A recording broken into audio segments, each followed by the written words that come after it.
मेरे प्यारे छात्रों, आप सबों को ढेरों प्यार एवं शुभ आशीर्वाद। उम्मीद कर रहे हैं कि आप जहां भी हैं स्वस्थ हैं और पढ़ाई में व्यस्त हैं। जैसा कि आज एक बहुत ही महत्वपूर्ण सूचना देना है और साथ ही आप लोग को कुछ बातें भी बतानी है, क्योंकि आजकल अधिकांश विद्यार्थी जो हैं, बहुत सारे वैकेंसी जब फॉर्म आती है तो उसको फॉर्म भरते हैं और उसके लिए अलग अलग प्रकार के कोचिंग क्लासेस को ढूंढते हैं। उनका यह जो बातें हैं वो कहाँ तक सही है, या वो कहीं ठगे जा रहे हैं या कहीं फंस रहे हैं, इस तरह की बातों पर भी हम आज खुलकर चर्चा करेंगे आप लोग के बीच में। जैसा कि देख रहे हैं कि मैं भी जो है 21 नवंबर से बैच शुरू कर रहा हूं, लेकिन अगर आप पोस्टर में देखें तो आपको आश्चर्य होगा यह देख करके कि 21 नवंबर को बिहार दारोगा समय 9 बजे, एक बीपीएससी 71वीं बीपीएससी के लिए 21 नवंबर को ही समय 9 बजे, और फिर जनरल कंपटीशन के लिए भी 21 नवंबर को सुबह 9 ही बजे। एक व्यक्ति 3 बार कैसे पढ़ाएगा?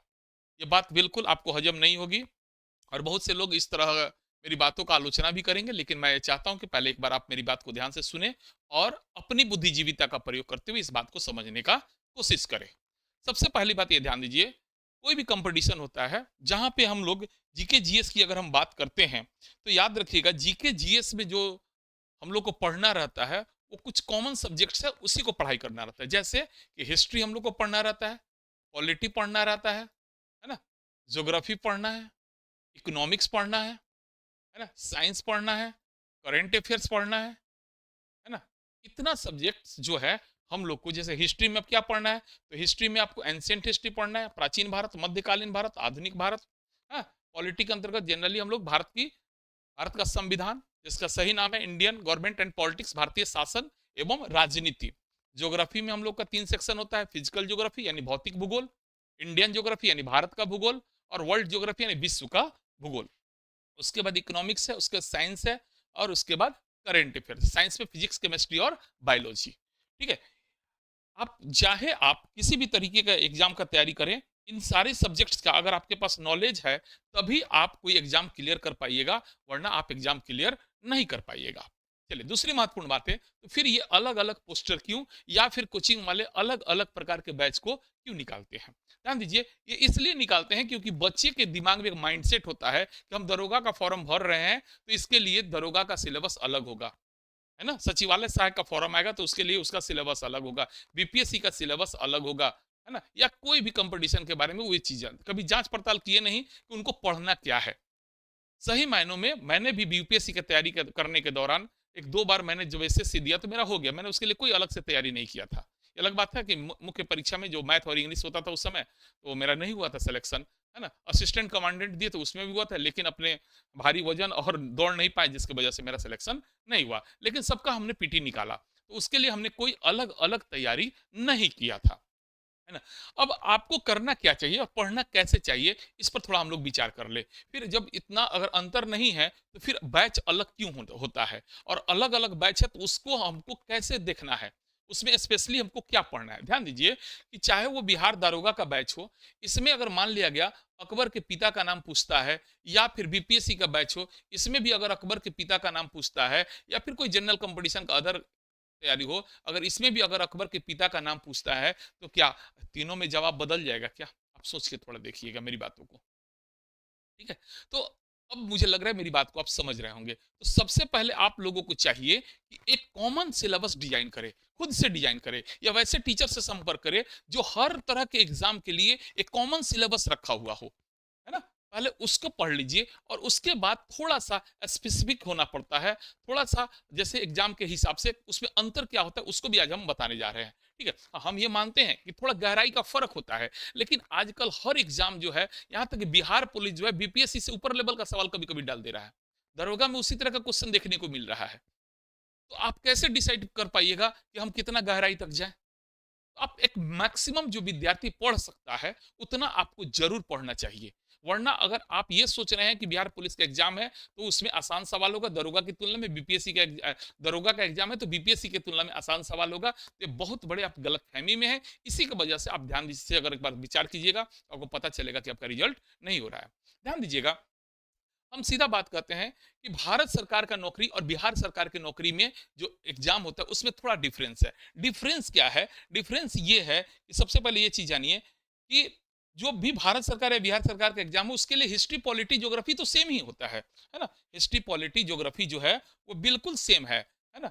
बस फर्क क्या होता है कि कोई भी अगर आप स्टेट एग्जाम देते हैं, स्टेट पीसीएस देते हैं या किसी अदर स्टेट का दरोगा का एग्जाम देते हैं, मतलब स्टेट भारत राज्य सरकार के द्वारा, तो उस राज्य विशेष के बारे में आपको अध्ययन करना होगा। जैसे कि अगर हम यहाँ पे आपको बताएं कि राज्य स्पेसिफिक क्या कहलाता है, तो उसके बारे में हम आपको बताना चाहेंगे, है ना, कि स्टेट स्पेशल के अंतर्गत आपको क्या होना। जैसे कि मान लिया गया कि अगर हमको बिहार सरकार का एग्जाम देना है, चाहे दरोगा देना हो, चाहे बीपीएससी देना हो, या फिर बिहार पुलिस देना हो, तो हमें जो है मेनली इसमें ध्यान रखिएगा बिहार का इतिहास, है कि नहीं है, बिहार का भूगोल, है कि नहीं है, बिहार का, हाँ, बिहार की राजनीति, है कि नहीं, हाँ, उसके बाद आपको बिहार का करंट अफेयर्स, है ना, इस तरीका से भी आप तैयारी कर सकते हैं। बिहार का करंट अफेयर्स, ये थोड़ा सा आपको बिहार का अर्थव्यवस्था, मोस्ट वीबीआई, है ना,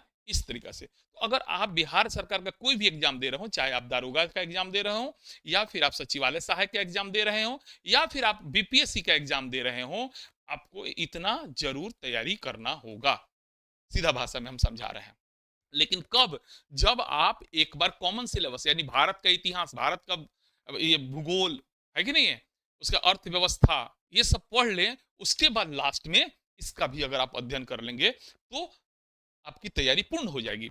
इन सबों के साथ साथ में आपको एक काम और करना होता है कि देखिए बहुत ऐसा चीज चीज होता है जो किसी विषय में नहीं आता है, जिसको कि हम लोग जनरली जीके के नाम से जानते हैं, है ना। तो इस जीके के अंतर्गत भी कुछ टॉपिक्स होते हैं, उसका भी अध्ययन हम लोग को करना चाहिए। जैसे कि ऐसा ऐसा नहीं है कि बहुत सारे टॉपिक्स हैं जो किसी ना किसी विषय से रिलेटेड होते हैं, लेकिन क्या होता है ना कि वो डायरेक्टली आता नहीं है, इसलिए बहुत सारे टीचर पढ़ाते नहीं है। जैसे पुरस्कार तो करंट अफेयर से जुड़ा हुआ है, लेकिन प्राचीन काल के जो ये किताब पुस्तक लेखक है उसको कैसे पढ़िएगा, दिन दिवस कैसे पढ़िएगा, है ना। तो ऐसा नहीं है कि हर साल तो दिन दिवस मनाया जाता है, तो उसको आप चाहें तो करंट से जोड़ कर पढ़ सकते हैं, लेकिन ठीक है, तो उसको हमने क्या किया, जीके या उसको एक विविध नाम से दे रखा है ना। इस तरीका से हम आपको बताते हैं, है ना, जिसके अंतर्गत मुख्य रूप से हम जो है सबसे ज्यादा फोकस यूएनओ पर करते हैं, संयुक्त राष्ट्र संघ पर करते हैं। उसके बाद जितने भी इंटरनेशनल ऑर्गेनाइजेशन है या वैसा ऑर्गेनाइजेशन जिसमें भारत मेंबर है, उस ऑर्गेनाइजेशन के बारे में भी हम आप लोग को डिटेल में बताते हैं।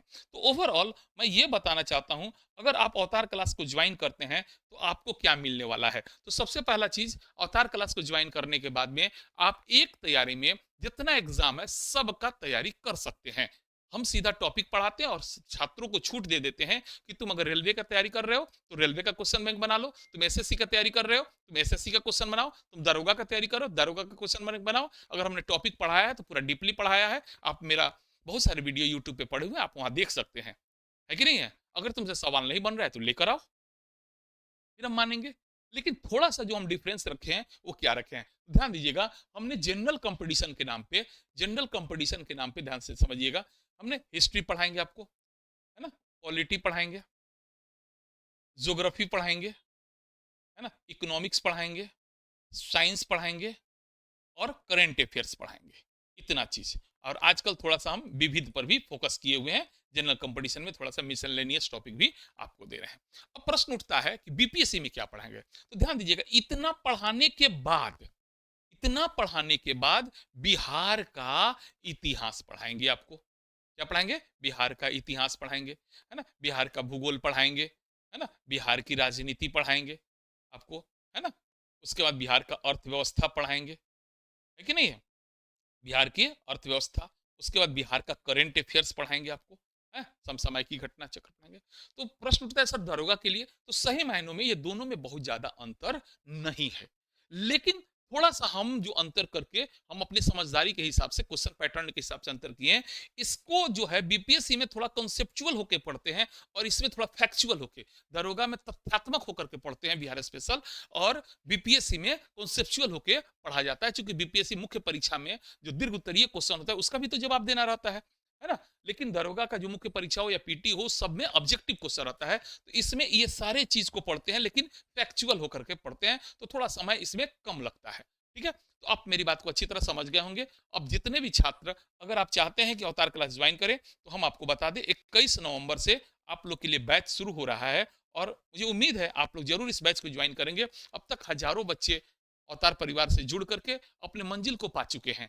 अगर आप भी चाहते हैं कि आपका जो भी टारगेट हो और वो भी एक तैयारी में पूरा करना, देखिए छात्र जो होता है, कहा जाता है छात्र और भिखमंगे में कोई फर्क नहीं होता है, उसको जहां मिलेगा वहां जाएगा, मतलब गलत भी नहीं है। जो कहने के लिए हम बीपीएससी दरोगा का तैयारी कर रहे हैं, लेकिन आज सचिवालय सहायक का फॉर्म आ जाए सभी लोग डाल देंगे, बिहार पुलिस का फॉर्म आए सभी लोग डालेंगे, दरोगा का आएगा सभी लोग डालेंगे।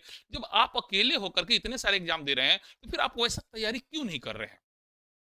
ये मेरा शुरू से शिकायत रहा है। और कोचिंग वाले क्या किए, एक बिजनेस बना दिए हैं, जिस चीज का फॉर्म आता है उस चीज का वैकेंसी निकाल देते हैं, जिस चीज का फॉर्म आता है उस चीज का वैकेंसी, मतलब साल में अगर 5 को एग्जाम देना होगा तो आप क्या कीजिएगा, 5 कोचिंग 5 क्लासेस ज्वाइन कीजिएगा। ये कहाँ से सही है, ये संभव है या क्या? कुछ नहीं, आप एक फाउंडेशन बैच ज्वाइन कीजिए। अगर आपका लेवल बिल्कुल जीरो है तो आप फाउंडेशन बैच को ज्वाइन कीजिए, है ना। और उसके लिए हम 21 नवंबर से सुबह 9 बजे से हम आप लोग को जो है फाउंडेशन बैच पढ़ाने जा रहे हैं। ध्यान दीजिए, ऑनलाइन और ऑफलाइन दोनों तरह का हम व्यवस्था कर चुके हैं। क्लास प्लस पे अपना एप्लीकेशन है ना, अवतार जीएस क्लासेस के नाम से, वहां पे आप जाइए, डाउनलोड कीजिए। और वहां भी 21 नवंबर से बिल्कुल लाइव क्लास, और जो लोग लाइव क्लास में सक्षम नहीं होंगे उनको हम रिकॉर्डेड क्लास भी दे देंगे, ठीक है। तो मुझे उम्मीद है कि आपको मेरी बातें समझ में आई होगी, और आप अपने भविष्य को ध्यान में रख करके अगर थोड़ी सी भी अगर आपको लगता है कि नहीं अवतार परिवार से जुड़ना चाहिए, तो एक बार आइए, कम से कम 5 दिन निःशुल्क क्लास जरूर कीजिए, ठीक है। चलिए, आप लोग को बहुत बहुत धन्यवाद, थैंक यू।